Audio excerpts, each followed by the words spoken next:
Hey love bugs, welcome back to my channel. If you're tuning in for the first time, I'm Ashley, and today we'll be styling, installing, and slaying this beautiful auburn ginger curly wig courtesy of Beauty Forever. This is a beginner friendly install, and of course I had to show you guys what it looked like at the end in the beginning. Hopefully that makes sense. So this is what we're starting out with. I have the packaging here. Of course, you know, Beauty Forever has some great packaging. As I mentioned, this one is a 13x4, 24-inch, 150% density curly ginger wig. This is a look at the inside construction of the cap. I did mention that there is 4 inches of parting space, and so you know we're going to utilize all of that with our center part. For starters, I'm going to cut off the excess lace in the back of the wig. This is provided so you can bond the wig down if you choose, if you want to go for like a high ponytail or bun. Off camera, I did go ahead and co-wash the wig. Curls always pop so much more when you co-wash the wig, and I did use the Aussie Mousse. I'll have the link to this big old jug in the description box for you guys. So now let's remove the wig we already had bonded down. This one was bonded down with the same non-glue adhesive we're going to be using today. And as you guys can see, it was bonded down really nicely, like you couldn't pull it off. But with a rat tail comb, you could kind of like ease your way in there, find a point, and kind of just pry it off. And especially if it's not attached to your hair, it'll be super easy if it's on the skin. Otherwise, you can use water. This is what the wig looks like from the back. 24 inches would definitely look longer if the hair is straightened, but because it is curled up in this natural jerry curl curly texture, it does shrink up a little bit. And of course you can wear it straight if you would like to. I'm going to go ahead and cut off all the excess lace around the ear. As you guys can see, it comes way below my ear, and you want to make sure that the wig fits flat and flush. Even if you have to cut into the lace, make sure that it fits around your ear perfectly. I also cut off a little bit of lace around the eyes. I didn't want to mess up the eyebrows, and of course I could not see. So here I decided I was going to do a curved parting. With 4 inches of parting space, I kind of felt like it didn't look as natural and as fire as I wanted it to. Even if you shift the wig to the side, it just didn't give the way I wanted it to give. If you want to do a side parting or like a flip over on this one, I would recommend doing it without the parting, and it will look so much better, especially when the wig is bonded down. But just for today's sake, I did opt for a center part, and you're going to see how snatched it came out. Or in fact, I'm sure you've seen it in the beginning. This one came out super beautiful. So after going ahead and perfecting the parting, let's go ahead and cut off the excess lace. Off camera, or a step you can do if you want to, you know, just make it your own, you can add a lace tint underneath. You can also tweeze out the hairline if you choose to. I didn't choose to because I personally didn't think it needed. You'll see what I'll do in the end to make it all look so natural and look so good in the end.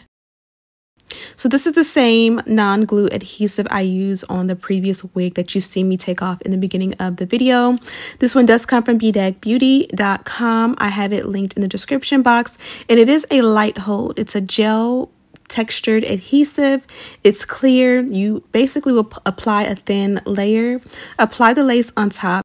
I'll kind of rub it in and allow it to get tacky. From here, I'm going to blow dry on a cool setting. Just because we have the whole ear to ear bonding it down at once, I want to make sure that it's already set just ever so lightly so that I can go ahead and put on the melt belt. This melt belt here also comes from bedeckbeauty.com. From here, I'm going to work on the ends. As I mentioned, I did co-wash with the Aussie Mousse, so it does have a great amount of moisture to it. It is probably about 80% dry at this point of just doing other things. And so I'm just going to add this product generously on each side, working it in and making sure it's distributed, especially at the ends. You guys already know the ends are typically the most fragile. Now I'm going to take this mousse from bedeckbeauty.com. This is a hold and shine mousse. This is not your fluffy average mousse. It's going to give you fluff and bounce. This one is going to give you a supreme hold. So I didn't want to use the electric hot comb around the parting, so I pretty much applied this generally up top, and I use this really hard brush. This is my favorite to really get things flat and molded and smooth. And as you guys can see, it did just as good, if not better, than what an electric hot comb would have done paired with that mousse. I'm going to take a little bit of that mousse on top of that conditioner, that leave-in conditioner from Cantu, and it gave the perfect hold to my curls to make sure that everything sets really nicely, and I love the way the ends came out. Now let's work on the hairline and the baby hair.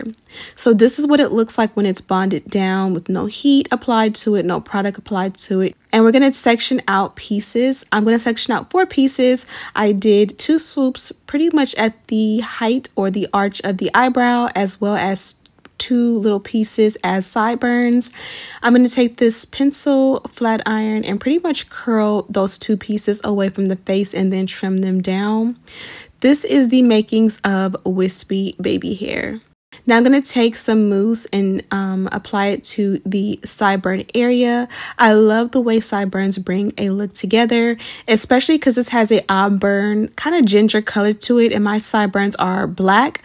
You want to put something on top so that they don't see the black real hair. Now this is the edge control from beautyytb.com. I'm going to use this and I'm just going to put a little bit and pretty much tame the hairline as well as swoop the baby hair. When it comes to wispy baby hair, you don't want to apply product through the ends. You really want to just get that product solely on the base of the hair and then use that brush or a comb to like slide it through the rest of the way.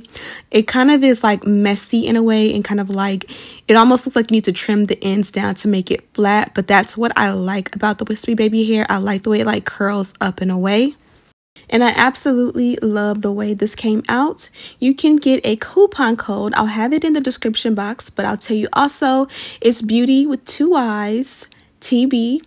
And it will give you money off at checkout, $20 to be exact. That is a lot of money. And then finally, for the last step, we're going to go in with powder and just make sure everything blends with our complexion and the lace is popping. So that's pretty much it, and this is the final result. Everything looks so good. This was a beginner-friendly install, and it offered you tips and tricks on how to pretty much install your wigs from home. You can ditch the salon and the high prices for an install. They did include some free goodies in the package. You got your lashes, 3D mink. You got some clips, wig caps, as well as a silk scarf.